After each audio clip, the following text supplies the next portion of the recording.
Hi, friends. I met my guest today, Jake Loveland, when we recorded an interview for his podcast, Tenaciously Human, about the connections between Buddhism and success in life. You can find a link to that conversation in the notes below. One thing Jake mentioned in that first conversation was that he's a big fan of the Jewish and Christian concept of the Sabbath. And as I took time off this summer, I found myself thinking again and again about how rest and relaxation open more space for creativity. So why are these practices often so difficult? Jake and I will discuss the Sabbath and how we can work some Sabbath attitude into the rest of the week, as well as the Buddhist concept of retreat. I hope you enjoy and feel empowered to take time to rejuvenate in your own life. You'll find a link to Jake's site in the show notes. Please check him out. Welcome, Jake. Thank you so much for joining me today. And thank you so much for sharing your own perspective on this topic of rest, sabbatical or Sabbath, rejuvenation.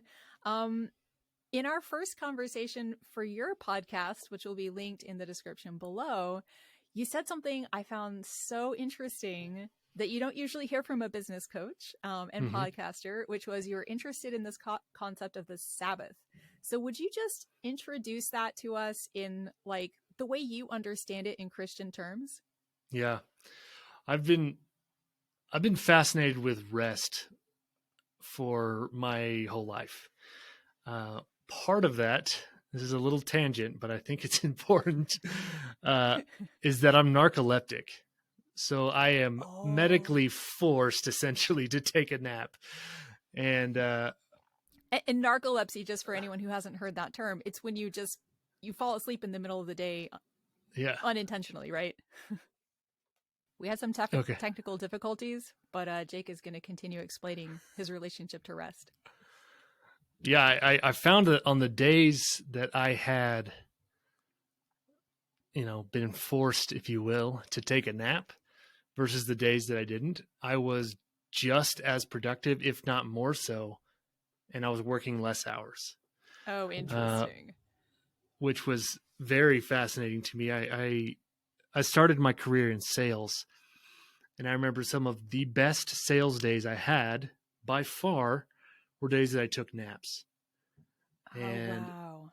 So it kind of opened my eyes to this whole idea of rest and the power of slowing down to be more effective, right? I really focus on efficiency versus productivity.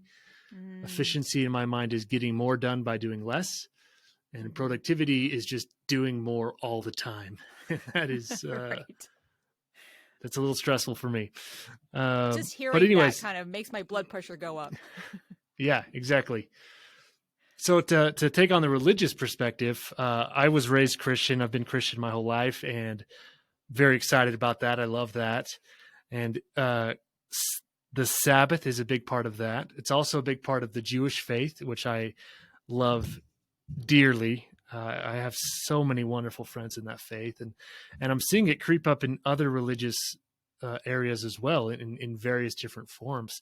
But the idea of the Sabbath or Shabbat, or a modern phrase we use a lot in the business world is sabbatical, which is a type of Sabbath. And basically the idea is, from a Christian perspective, is God made the world in 6 days. On the seventh day, he rested. So just this idea of taking time to rest.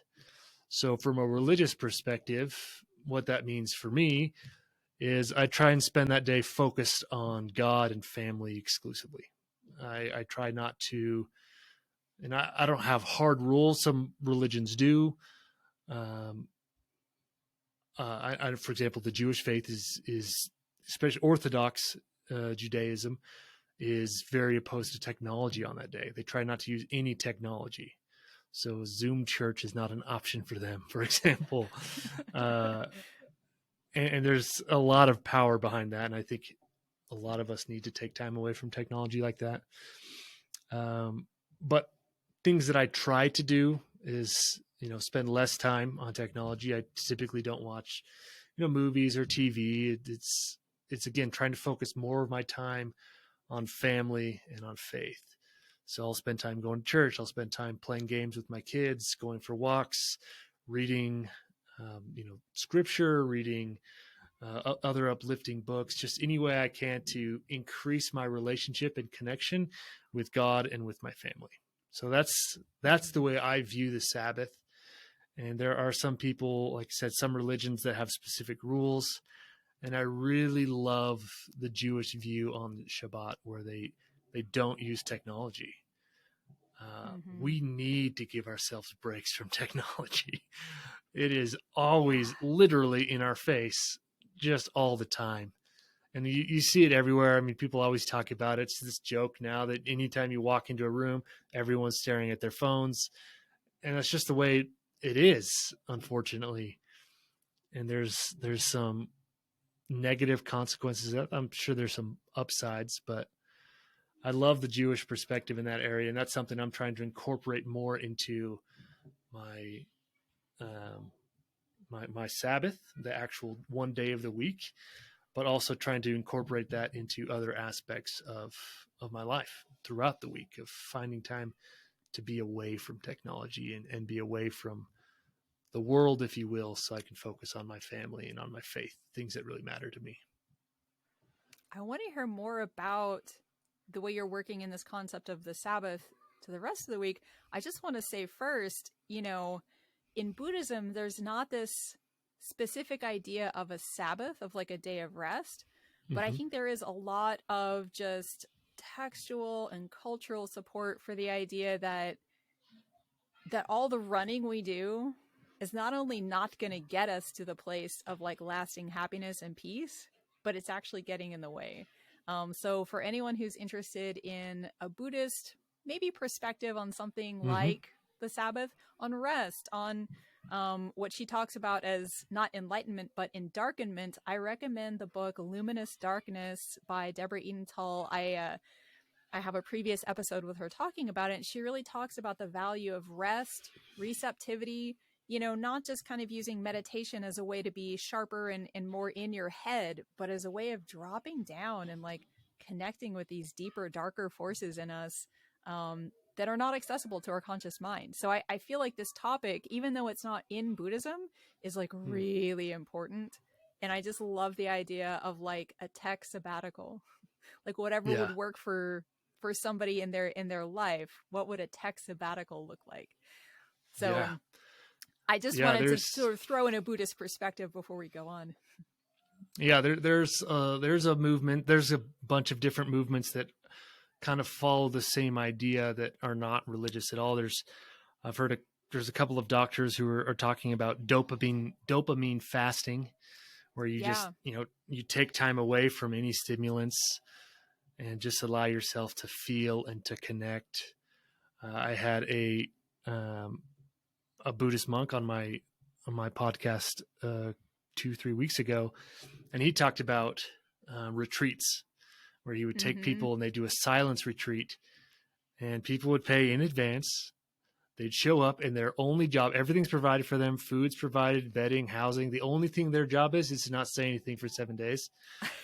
I think he said like 80% or something like that of people can't make it. They just can't do it. Like they back out because it's uncomfortable the first time we stop and we're like, wait a second, am I comfortable with who I am? This is really awkward. It is jarring for many of us to not have some sort of stimulant going on in our lives. Yeah. Right. I mean, most of us can't even take a shower without listening to music. And not to say that music is wrong, but there's just so much stimulant all the time that we never allow ourselves that break. Yeah. And that's it's more just like super an addiction. Important. Yeah, it really is.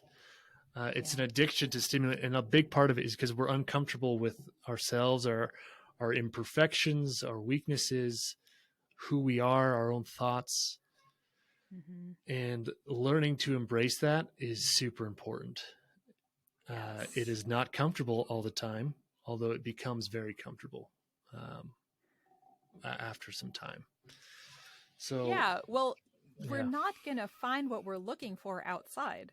So when we actually start looking inside, it is uncomfortable, but that's actually where you find the richness, the juiciness, not a big flash of dopamine, one of the pleasure chemicals of the brain. It's more like this slow burn of like satisfaction being where you are. I say that, I mean, in part, this is maybe a good time to talk about the retreat that I just did, since you introduced the Yeah. concept of retreat. I like to take a couple of weeks off every summer. This time I actually did almost 3 weeks, which is a very long time without really Wonderful. talking to anyone but myself.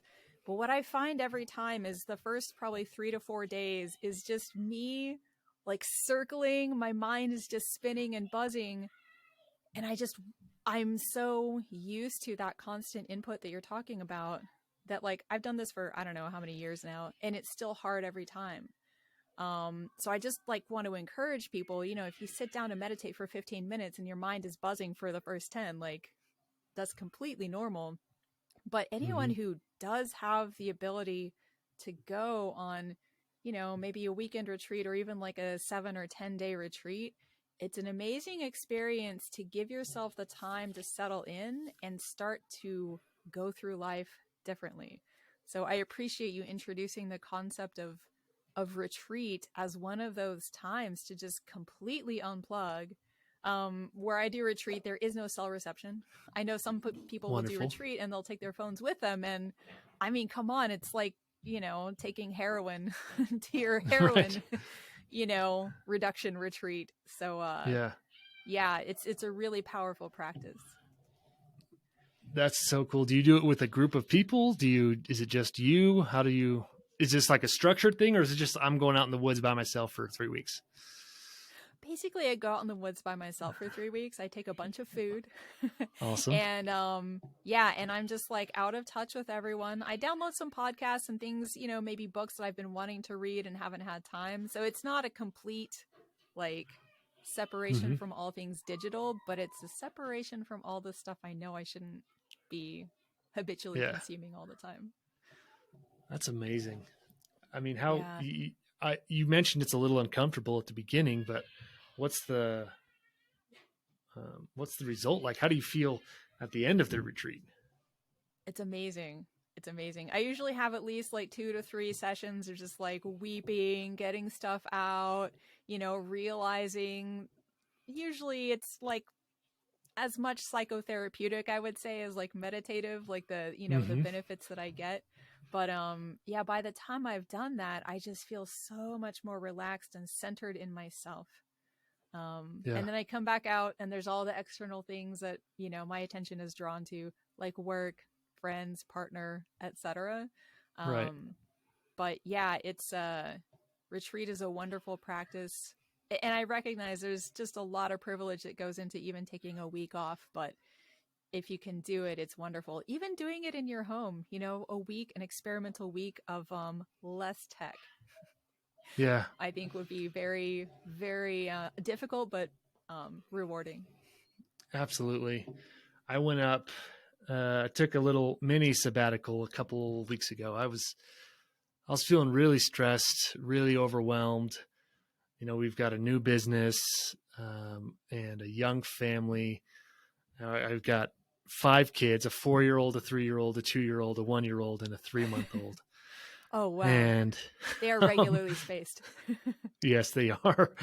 Um, and it just the chaos of life. I was feeling really stressed out, really burnt out, and so I I texted my wife and I said, um, I need to retreat, basically.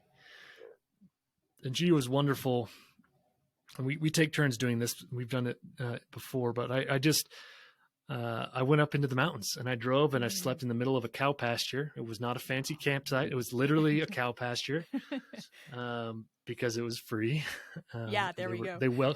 they welcomed campers there, but you just had to be okay with cows roaming through your campsite. Um, and I went up there and I didn't have cell service, which was amazing. I didn't bring any. I brought a couple of books. I didn't bring anything else, and I just went up there, and it was amazing to me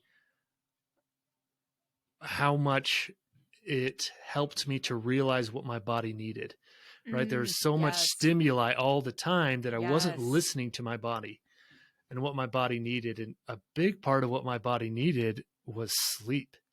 Oh, So I was just exhausted. And so I did some screaming, some just yeah. tribal Yeah. screaming in the middle of the woods. And I Right find that on. incredibly therapeutic. And then I slept. Over a 36-hour period, I slept about 27 hours. And Wow. Oh my gosh. I did not realize how exhausted I was. Mm-hmm. And I'm so grateful for that, because I'm coming back into the real world after basically this 3-day nap or whatever it was, 2 days. But it was coming back. I just had so much more energy, so much more clarity, Mm-hmm. so much more vision for what to do with my life, because I allowed myself to listen to my body. Mm-hmm. And it's really interesting, because I don't think we're meant to live without, stimuli, right? We're not supposed to go Right. without, we're not supposed to never watch movies or things like that. But what I've found is that when I give myself space to rest, not just physically, but also mentally, Mm-hmm. spiritually, emotionally, then I see the world differently. The way it makes the most sense to me is, before I started giving myself space to do this, and I'm not perfect at it by any means. I still working on it, but I stopped seeing life in black and white and started seeing it in color. Mm-hmm. Yes. It was a very dramatic change for me. And the movies that I went and saw were so much more enjoyable to me, because I wasn't using it to numb myself. I was using it to enrich myself. Oh, And, yes. the books that I read were so much more meaningful. The conversations, the work that I did, all these things were so much more meaningful. I was so much more present, because I'd given myself that time to be with myself and to hear myself, to hear my body, to hear my soul, and hear what is it that I need. Mm-hmm. And it's so important to slow down. Mm-hmm. One of my, Mm-hmm. I had this conversation with a gentleman a couple of weeks ago, and just based off this conversation, he should probably be like my best friend. But he described it to me as this. He said, imagine you've got, like a jelly bean, or small, something of that size. And that represents some inspiration to you. And then you've got this wheel, this bicycle wheel. Think about like an inverted bicycle wheel. So you just got the bicycle wheel sticking up in the air. You can spin it with your hand. And then he said, try throwing that jelly bean through there. The faster you spin it, the harder it is to get that jelly bean through the wheel. And he said, that's the way our life is our life is this giant wheel spinning. The faster and faster it goes, the harder it is to receive that inspiration that we need. Mm-hmm. But when we slow down, or even stop the wheel, it's almost impossible for that not to get through. 95% or whatever of that wheel is open. Those spokes are very small. Mm-hmm. But when we start spinning them, it's hard for us to get that revelation. And that just made it really clear to me the importance of resting and finding time to slow down, because that will absolutely make my life way more effective. I'll get way more done and way more out of my life, and I'll enjoy it way more if I just slow down. Yeah, definitely. I love the image of the wheel. If you're at all familiar with Buddhism, there's a lot of wheel imagery there. Sure. And one of the main ones is the wheel of suffering. It's called samsara, the round of death and rebirth. We keep chasing after that thing we think is going to make us happy, and we never quite catch it. You could call it a wheel, you could call it a treadmill, but there's the wheel of suffering. There's also the wheel of dharma. And I feel like sometimes the wheel of dharma is almost just like what kind of starts winding down that momentum of the wheel of suffering. Just the idea that we're constantly, why do these things hook us? Like, why am I addicted to podcasts? Yes, I recognize it's ironic to confess that while we're recording a podcast episode, but Sure. I'm looking for something, and the Dharma says, okay, it's the looking that is suspect. It's the trying to avoid suffering that is suspect. It's not Mm-hmm. us. There's nothing wrong with us at our core being. You know, we all have Buddha nature. But I think especially nowadays, like physiologically, we are not adapted to have stimuli Yeah. 24/7 basically, you know, to have this much screen time and, you know, information we're taking in. And for a lot of jobs, you actually have to be learning all the time. You have to be figuring out new things, or people are sending you stuff that you need to, you know, manipulate and give back to them. So it is a very like fast-paced world.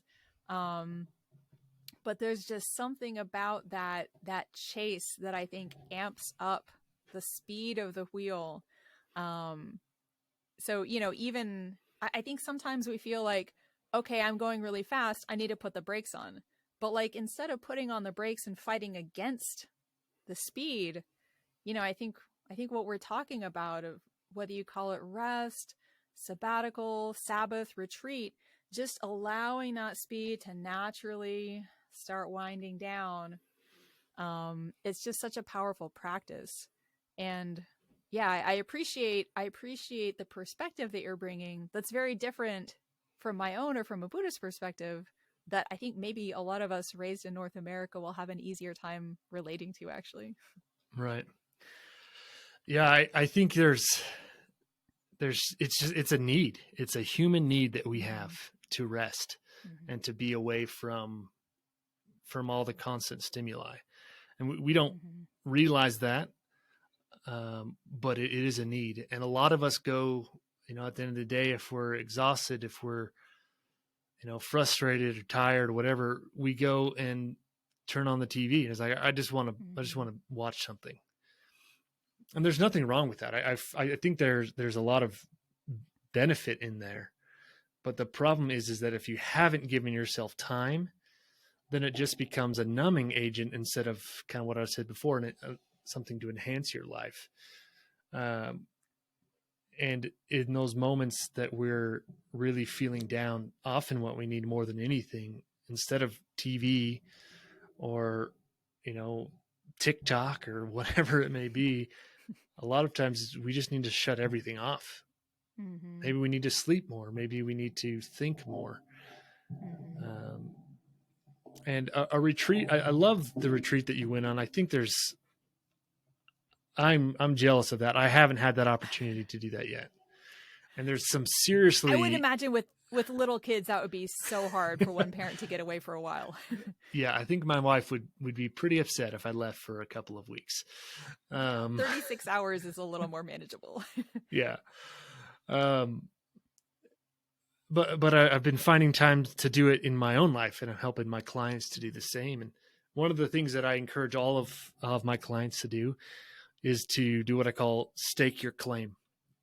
So Mm. in the early days of uh, the westward expansion of the United States, that was free reign. The Homestead Act, I think, allowed people to just run out there and literally stick a stick in the ground and say, "This is my property. I now own this," which is crazy to think about nowadays because what it takes to get a property is so vast and expensive. Right. But that's what And they did. someone already thought of that land as theirs. Yeah, exactly. That's a whole nother concept. There is Yeah, yeah. they didn't realize we're actually taking it from someone else, but yeah. Right, right. Oh man, it's a dark time, but there are some things that we Yeah, can learn sorry, I from think it. I totally derailed the positive aspect of your comment. That's fine. That's fine. Yes, and there are things that we can learn, and that ability to just run out there and stake your claim is something that we can do in our own lives, and that's something we should do in our own lives. So here's a couple examples. The Sabbath is one, right, where I just Mm-hmm. say I don't work on Sundays. My business. Right now, I own my own business, but even before, when I worked for corporate America, whatever, I just said, "Hey, you can't reach me at this time. I am unavailable on Sundays." Um, Another one is staking their claim just sometime during the day. So one Mm. of the guys that I was coaching, very successful entrepreneur, sold his company right after our conversation for like $50 million or something like that. Just absurd amounts of money. And for him, he was like, I can't do this. I can't run this huge corporation if I don't have time for myself. So he carved 15 minutes out in the middle of the day where he'd lock his office door or shut it or shut the blinds or whatever, just let people know he's unavailable. And he would just stare at the wall for 15 minutes. No agenda. He wasn't trying to, work on his thoughts or his breath or any sort of guided meditation. It was just, I'm staring blankly at this wall for the next 15 minutes. I love it. And that was really important to him. Another one of my clients. I just want to say too. Yeah. I think sometimes people think, okay, I'm going to meditate. And they're like, it's another form of doing. So, staring at a wall actually is pretty zen. Yeah. So the idea of, not even trying to meditate, just being there. Love it. Yep. Let your thoughts roam wherever they will. Don't try to control them. Just sit back and observe. And I learned a lot from that conversation and that gentleman's idea. I've got another client he's got a young family, and so his goal is he started out by just staking out 15 minutes.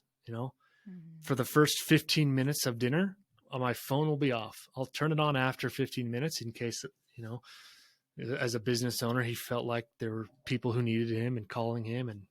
But for those 15 minutes, he could be there with his family and be distraction free outside of the distractions of a family. But those are often healthy and beneficial in and of themselves to an extent. And I did the same thing when I was working for corporate America. I was overseeing 200 or so people that all had my phone number and they could call me at any time. Some of them I was directly overseeing, others were indirectly, but I got a lot of phone calls at night, a lot. They're all over the US in different time zones. And then I got obviously work during the day. So for me, I couldn't say, all right, at 5 p.m., you can no longer get a hold of me until 9 a.m. But what I could say was from 5 to 7 p.m., you can't get a hold of me. But at 7 p.m., I'll turn my phone back on and I'll start responding to everything that I missed. And that worked for my business because, like I said, I got so many phone calls after 7 p.m. 5 to 7 was kind of a lull and it lined up with dinner time. So I set that aside. Right. So a sabbatical is awesome. And I hope to do more sabbaticals. But for those who don't feel like they're able to, you can find time in your day right now. Just stake your claim. Find a couple of minutes in your day where nobody can bother you or where you can be present with your family, kind of whatever is important to you, whatever you feel like you're missing most, whether that's family time or personal time. And staking that claim is huge. It will change your whole life. And I'm curious. You mentioned in the beginning of our conversation that the days when you take naps, you actually are at least as productive as the days that you don't. I use something called the Pomodoro timer method, where you work for 25 minutes, you take a 5-minute break, and then after 4 of those sessions, you take a 15-minute break. And I have to say, the days when I don't take those breaks, what I actually get done just like goes down the toilet. So I'm curious to hear from you, can you tell us like the lived experience of what your downtime does for you in terms of business, in terms of work? You're running your own business, so it's not like you're going to get paid whether you're, doing anything or not. Right. Yeah. And that's most of us in this knowledge age that we're in. We're not actually paid for our time. Even if our employers are requesting that we clock in and clock out, most of the time, again, in knowledge professions, you're not paid for your time. You're paid for your ideas, for your knowledge, for your thoughts. And going back to that example of the spinning bicycle wheel, those thoughts can only get through if you slow down. And so I find that the days that I don't have any breaks built into it, that I just put my head down and I'm just going to plow through. At the end of the day, I don't actually get that much done because my mind is too crowded. I can't get that thought through the bicycle wheel because it's going too fast. There's too much going on. There was a study done that was super interesting to me, that professionals who worked 50 hours a week and professionals who work 80 hours a week had the same outcome at the end of the week, consistently, right? So every once in a while you could do a blitz, like you could do an 80-hour blitz for 1 week. But if you're doing it, I think they said for more than 3 weeks in a row, then it was 50 and 80 hours got the same outcome, which is crazy. You got 30 hours extra and you're actually doing the same amount of work. And the reason is because your mind is not meant to do that. You need rest. Your body needs rest in order to be firing on all cylinders, right? I mean, none of us even bat an eye at filling up our car with gas. But if you don't, you will not get very far. You know, you will reach a limit. Right. And the same thing is true of stop. Yep. The same thing is true of food for us, and not only food, but I think that mental respite, we have to have it. Otherwise we just can't go that far. We want to believe that we're machines, and that if I just work harder, if I hustle harder, if I grind, right? These kind of buzzwords that we hear a lot, especially in the entrepreneurial space, it doesn't actually equate to more effort or to more outcome. It just makes you miserable and exhausted. That's not fun. It reminds me, actually, I listened to, again, the podcast, the Outdoors podcast. Oh gosh, I think that's the name of it. Anyway, it has all these stories of like elite athletes. And I remember this one really interesting episode where they talked about this syndrome that it was baffling doctors, but like what they would see is an elite athlete got to a certain point and then their skills would just start declining. And what they determined was it was actually from overtraining. Because there's that idea. I mean, I think when you become an elite athlete, you actually know that rest days are really important to your schedule. But the people who would keep pushing and didn't take the rest were the ones that were most at risk of just not just bonking in the middle of a run or something, but like having to completely put all of their training on hold for months. So it just, I recognize the body is not the mind, but I think often we forget that the mind is not just ephemeral or something. Like the brain, like research is showing that as we focus and make decisions and like use that prefrontal cortex, there's actually chemicals that build up so that over time, our brain actually physically has to flush out some of that gunk to be able to focus again. And for me during grad school, one of the things I really learned was I had to treat my brain like a muscle. I had to take the breaks, and I had to take, like you're saying, at least one day off. There was a time when I was just trying to like cram as much as I could into my brain every day, and I hit a wall. So I think what you're saying, it's really important for us to recognize there's no such thing as someone who's out there hustling and like really on top of their game 12 hours a day indefinitely. There might be a few statistically, very, very few people who are out there doing that, but for almost everybody, I'll give an example. I worked this one retreat. I used to work for my Dharma center. So my job was to help with live broadcasts of this one retreat. And it went on for about 9 days. So I'm working, 12-hour days, intensively focused on broadcast quality for most of those 12 hours. And at the end, I had a moment where I thought I had developed magical powers of like knowing what was going on with the broadcast. And that's when one of my colleagues was like, you need to take a break now. This is not working the way you think it is. So I think just that idea that, if you have the heart and you have the grit, you can power through and make it work. It's so modern and so weird. Why would that be true? It's just not true. Yeah, we often focus on the hustle culture, right? And a lot of it, I think, is our desire to believe that things are possible, right? Mm-hmm. There are some very empowering quotes out there that can be a little bit misleading. Mm-hmm. Like, persistence is more rare than talent, or hard work beats talent. Those things, I believe, are true. Yeah. And you need to understand what hard work means. Hard work means Mm-hmm. working hard at your Mm-hmm. task, but also means working hard at resting. Mm-hmm. So I'm going to talk about Chris Hemsworth real quick, right? So Thor. Please do. Incredibly jacked dude, just totally ripped out of his mind.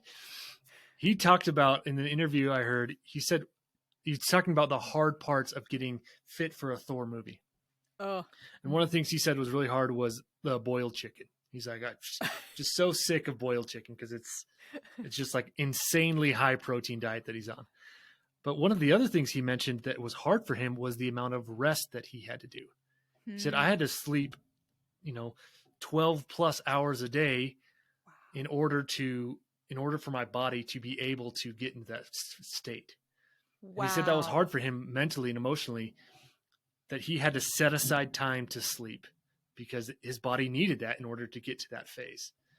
And we just don't think about that. We think hard work is, okay, if I want to become Thor, I need to go hit the gym for 12 hours a day. It's not going to work. Right. It just won't work.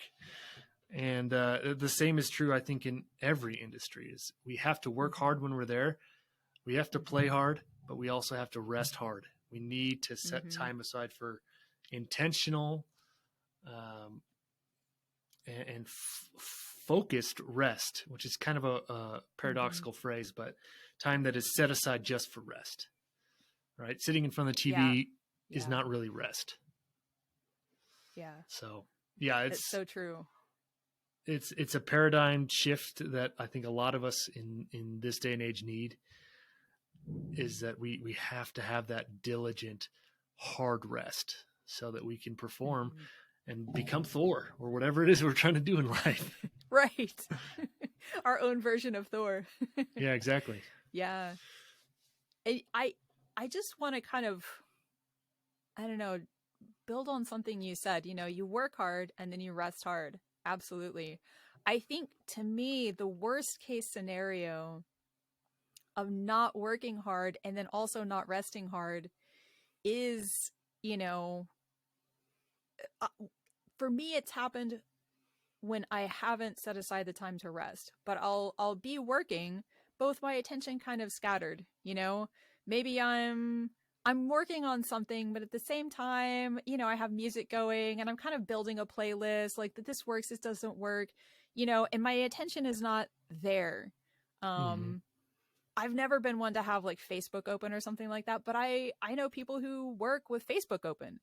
And I think, this is around, like, I don't talk about mindfulness that much, but I feel like this is a time for mindfulness, to be aware of what your object is, not object of meditation, but like what you're focusing on, and to focus and then rest, rather than blending those two things together all day. And then the same pattern just carries over into your evening. That's what I find anyway. I haven't gotten enough done during the day. So now maybe I'm, sitting and listening to a podcast, but I'm also answering emails. And I think so many of us end up in that state. And what you're saying, like, to work, to rest, and to know when you're doing each one, so important. In mindfulness, part of the original meaning of the word in Sanskrit, smrti, which is often translated as mindfulness, is to know what your object is. And for me, that's part of what's really helpful about the Pomodoro timer. You break out your time, but for each 25-minute session, I use a spreadsheet to do this. So for each 25-minute session, I have what specific thing I'm working on, so that I don't sit down and I'm like, I should do this. Oh no, I didn't reply to that. Nope. One object of like meditation, so to speak, one object of focus. And then I know that I'm doing what I should be doing. So I don't know. I feel like I just went on like a a super nerdy like academic rampage on that, but I love it. I could talk about spreadsheets all day. Oh my God. I feel like we're connecting at such a deep professional level now. I think especially for those of us who are self-employed, running our own business, whatever, I think it's that much harder to keep rest and work separate. I'm just wondering, do you have any thoughts on that? Any recommendation that you give your clients? Yeah. I give my clients the same recommendation that I give myself, and I think my clients are sometimes better at listening to me than I am. But it is to separate it as much as you can, right? So one of the downsides of working from home, for example, is that the work-life balance begins to bleed together, right? And there is a lot of power in that, right?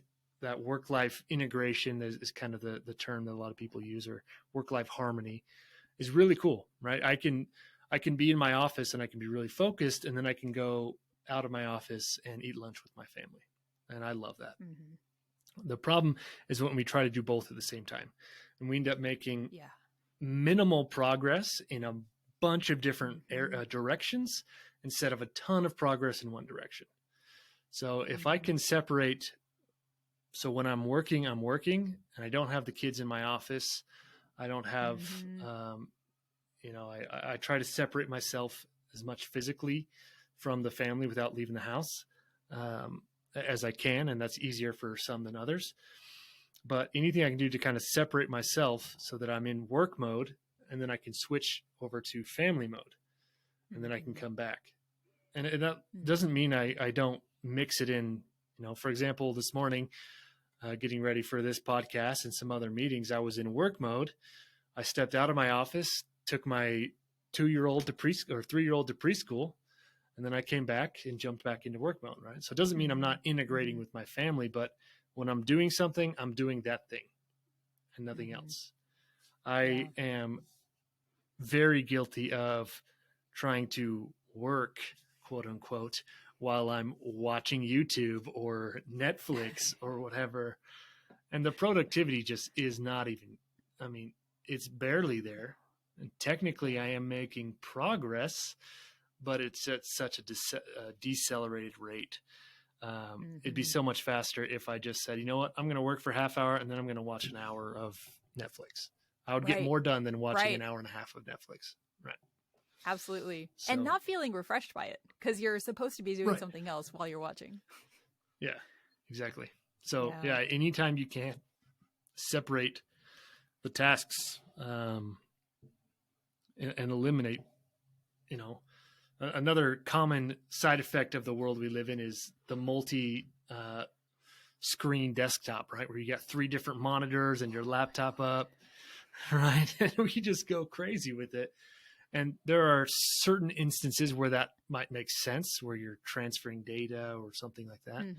But for the most part, I think it just creates this ability, this tendency of us to make just minimal progress in 1,000 different areas instead of, maximum progress in one area. And that's, it is something you have to be very intentional about, but you'll find that you get way more done. You get way more out of life, especially if you've built time in to relax later. A lot of time we are watching Netflix while working, for example, something that I do. I'll throw on a comedy show or, typically something that I've seen before as just kind of background noise is what I'm telling myself. But it's because I don't have time to relax. Yeah. So I'm like, I can relax while I'm working. Yeah. And it ends up creating the opposite effect. So it's just a belief system that is inaccurate. Yeah. So I find it actually more relaxing if I'm working. probably like just talking too much about my personal work habits today, but like I have this soundscape app. I find it more relaxing to just put on a soundscape and just like zone into whatever I'm working on. And, 25 minutes go by and I don't even, it just feels like 5 minutes because I'm like in that zone. I find that more relaxing than, trying to fiddle with a playlist at the same time that I'm also trying to write something. Amen. Yeah, you're Yeah. you're speaking my language there. So I'm with you there. I enjoy hard work, and I think a lot of us do, which is where that kind of fascination with hard work, that that hustle and grind culture comes from, is that it feels really good to work hard. And there's a lot of something accomplished. Yeah. So if you can focus on that one thing, that's great. Do that one thing, but then focus on relaxing, so that you can come back at 100% instead of coming back at 20%, and working 80 hours to get done the work you could have done in 50. And part of that is the mental side of it. Part of that is what's called Parkinson's law, which is this idea that the task you have will expand to fill the time you allot for it. So if you say, I've got this whole week to get this paper written, it will take the whole week. But if you say, I have to write this paper in the next hour, you'll get it done in the next hour. And most of us do that with a large portion of our projects. And so that's one of the reasons why it's so powerful to set time aside to rest, is that it forces you to be more productive with the time that you're working. It's so true. Wow. I feel like I hope there's a lot that listeners can take away from this conversation. And I'm glad we've touched on some really practical ways, focusing in as you work so that you then have the time to do whatever you're going to do as relaxation. I'm just wondering, before we wrap up, do you have any last thoughts or any last, recommendations that you have for how people can fold in this idea of rest or, mini Sabbaths during the week? Yeah. The thought that comes to mind is a little bit tangential, but I think it lines up, and that's, don't take yourself so seriously.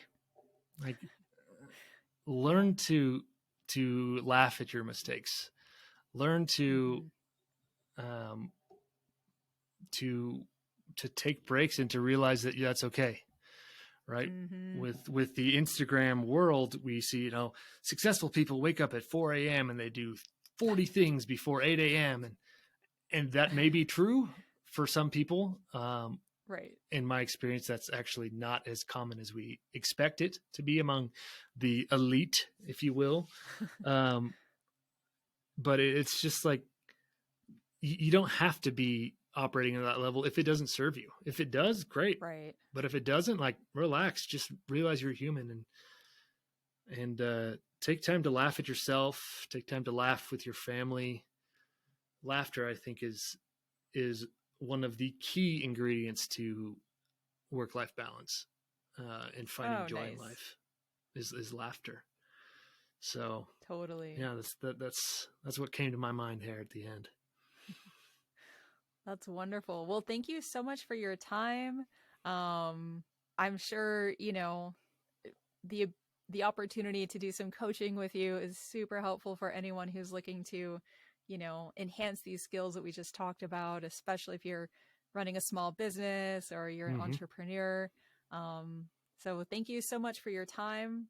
I hope everyone out there who's listened is able to work in a little bit more of that Sabbath vibe or that sabbatical vibe into your life and really appreciate some rest time. So thank you. Thank you for listening all the way to the end.